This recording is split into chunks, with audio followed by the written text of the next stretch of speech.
What's going on, guys? This is Aaron from Departures Capital, and we're here with Deepak Varshney, CEO of Usha Resources. It's a pleasure to have you back on, Deepak. How are you doing today? Oh man, thanks for having me. Yeah, I'm in great mood. We're going to be drilling soon. The sun's out in Vancouver. I'm in a good spot right now. Yeah, I agree. So, can you start by giving us some updates on the company since we last spoke? It's been a little while, but like you just said, you guys have a lot coming up to be excited for. Yeah, for sure, right? So we've been pretty busy lining up this drill program right now at Jackpot Lake, and it starts actually next week. So really excited to finally get to work on that project, right? So it's been for the last few months getting the permits, getting sorted with the drill contracts and whatnot, right? And while at the same time, we've been working on that 20% share dividend for the Nikubat nickel project. So we actually just mailed out the circular for everyone, and in December we'll have the vote, hopefully to approve the spin out, and then the dividend will come out likely in January with that dividend date, which will be announced. So as we know, Usha is about to start drilling, and this is, some of the most exciting times for your business as you've been working very hard to get to this point. Can you tell us more about your drill program, along with drilling the 2 holes that will get you to that 43-101 resource estimate? Yeah, so we've actually permitted, it's a 6-hole program, 2,700 meters. We've got a mix of shallow and deep holes to advance the project.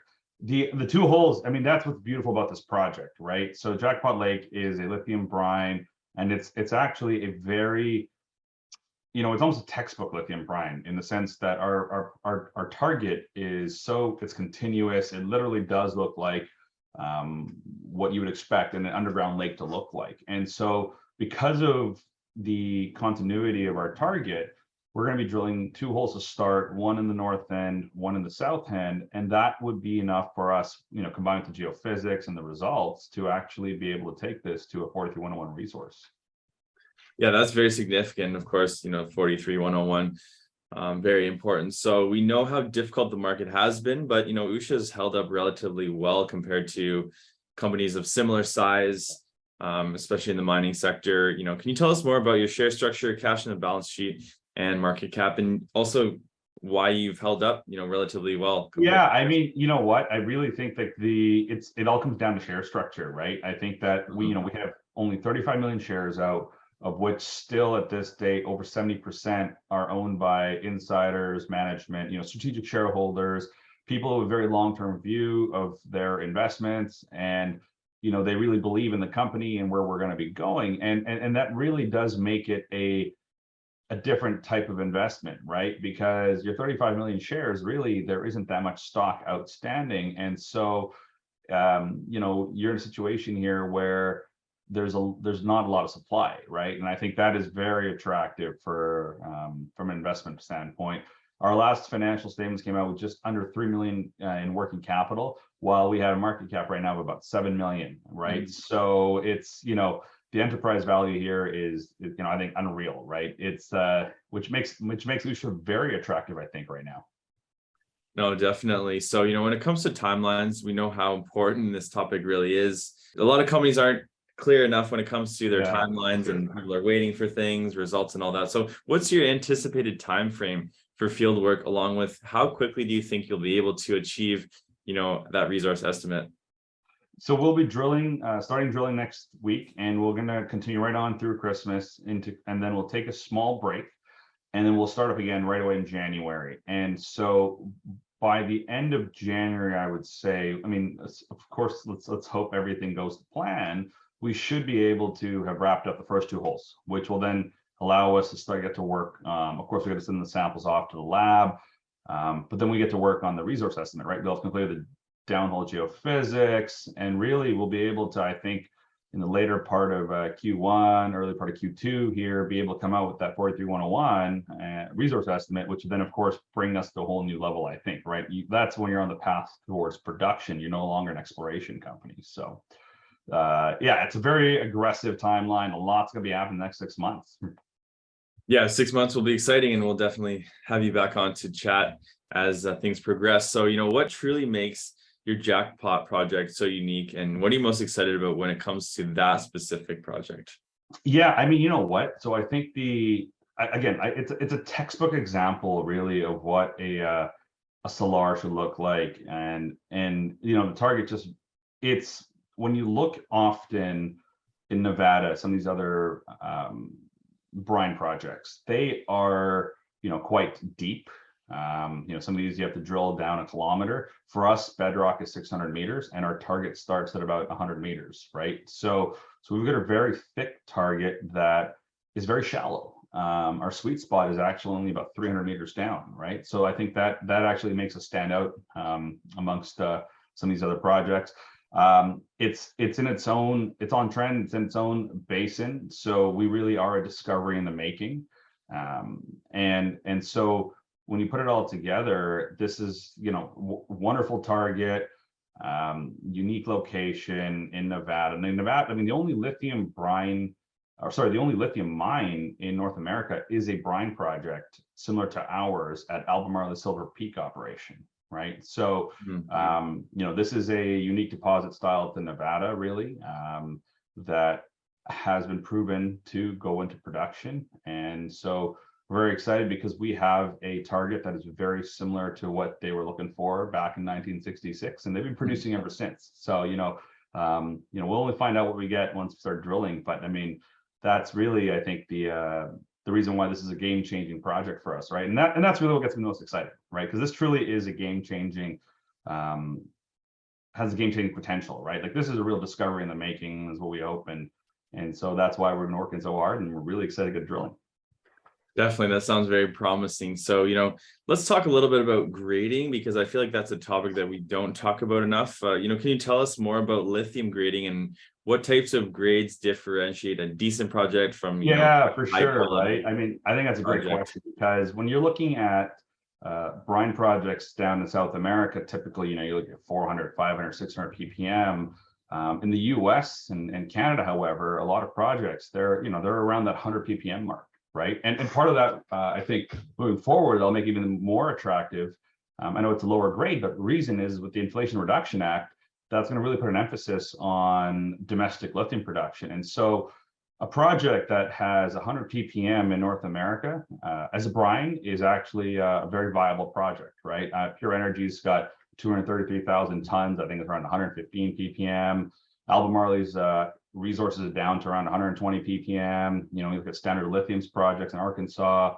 That's really the grade that a lot of these projects have, and they're all viable projects. And so, for us, I'm certainly hoping we get a lot more than 100 ppm. But it's nice to see that because of the location in Nevada, you have an opportunity here to really have a big home run on it's a lower hanging fruit than elsewhere. Yeah, I know jurisdiction is very important, especially in these times. So that's nice. So why should investors consider Usha Resources at this time? And what sets you apart from other similar companies? We know the lithium sector is hot. You guys aren't the only company, obviously, but what's the main thing? I think it's there are a few things, right? Number one, we're going to be active. Right? Like, this is a story that's starting next week that I think really is going to be, for the next 6 months, we're going to be very busy, right? So when you're looking at companies, especially today in the market today, often, work has been delayed or protracted out, or they're not doing work. We're getting to work, right? We've been trying to drill this thing as soon as possible with an aggressive timeline. I think that's really something that we should all be doing, but not everyone does, right? We're going out here. We've got a very small market cap, $7 million, which is very, compared to our peers, right? We have peers that trade at several multiples, 35, 40 at the exploration stage. So you're getting an opportunity to take part of a story that's very early and that is going out to be very busy, that actually will be able to now deliver what it could be a very game-changing discovery. And so, it's such a small market cap with such huge potential. I think that's really, my person, when I look at investment, that's where I like to, those are the kind of hidden gems I like to find, right? And I think really we are a hidden gem that's undervalued, only because we were fortunate enough to acquire this project for very reasonable terms. It was just about $1 million worth of stock. But the thing is that we acquired this project earlier this year, and it was a very tough economic climate. Nobody really was paying attention. And so, now that we're, one of the reasons we're doing something like this with you is because we want people to recognize that there's a real opportunity here. And, I think that in every market, there are some winners, and, 7 million market cap, lithium brine resource coming hopefully within 6 months, a 20% dividend, share dividend through the nickel spin out. I think it's very compelling and a very small package here. So yeah, I think it's a great opportunity right now. Yes, you guys have a lot going for you, many unique things as well. And I will comment on share structure because I see a lot of deals, and that is something that is really great, that it's tightly held and not a lot of shares outstanding, because we see that for sure, right? Like the 35 million shares out, right? And you gotta remember, we're obviously we're going to be spending money now. We want to be spending money now. We're going to be drilling, right? But at our last financials, we had just under 3 million working capital, right? We have the ability to go out and execute on our projects. We're not going to go out and have to do any more dilutive financings or anything like that. We're well funded, and so that again is another thing that really does, I think, set us apart with amongst our peers here. Definitely. So where's the best place for investors to find out more information on the company? Yes, I would encourage everyone to join our mailing list on our website, right? We've got a lot of information on the projects, but we're actually very active with our shareholders, keeping them in the loop, what's going on. And so I would say, please go to the website and, join our mailing list. We keep in touch. And, another source, call me, email me, whatever. I say it to all our shareholders. I'm an open book. I've given out my number and email to everybody because I'm happy to talk to Usha anytime. So, the website, email, subscription, and me. So. That's great, Deepak. Well, I'm sure we will have you back on for more updates. Best of luck. I know you guys will be busy. Yeah, sounds good, man. Thank you. If you like these videos, kindly hit that subscribe button and the bell for notifications. Drop us a comment down below. We'd love to hear from you. And finally, always remember, Departures Capital is for information, education, and entertainment purposes only. Don't buy or sell a stock because you heard it on here. Buy or sell a stock because you've done your research, you've done your thorough due diligence, and you're making your own personal investment decisions for yourself. This video is not financial advice.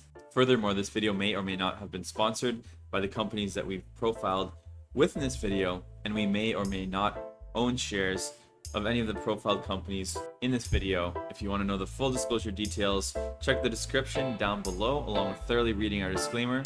Thanks so much for watching, guys, and I look forward to seeing you in our next video.